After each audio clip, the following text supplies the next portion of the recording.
sranje. Dokle više dušo da pališ se na guranje. Nemoj da si lako verna, nisi više mala. Na ispitu zrelosti baš si nisko pala.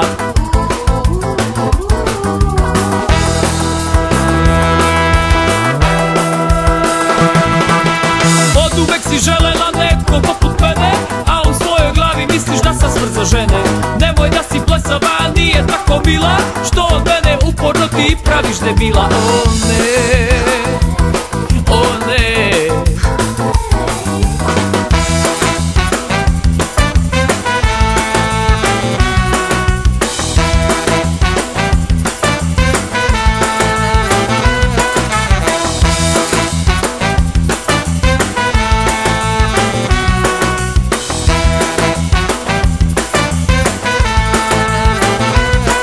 Sve je komično, ironično i ova scena kada ispala iz nekog filma Woody Allena.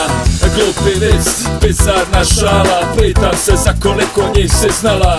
Gledam te dok skupljaš krkotine s voda i mislim, o Bože, kako je zgodna. Ležim paraliziran, nemoćan, sjeban, umirem, možda za minut, možda 7. U glavi mi se nekim čudom bistri, pija sam vino, a poslije toga viski. A ti, kaj uvijek pila si porto, znam u kom trenu si mi mogla uzut otrovu čašu. Ko će ga znat, zadnja stvar na koju bi mislio, a moglo je bit bilo kad. Metalni okus ustima, jasno arsen, u zraku još čuti tvoj parfem Poison. Sjećam se Bleda i onog vikenda kad sam ti poklonio njega. Zvono je na vratima, miruj, otiće. Nek misli da nema nikog kod kuće, ali ideš i otvaraš, čujem smijeh, stižeš. Vidim noge i poznate čizme, takve ima moja žena.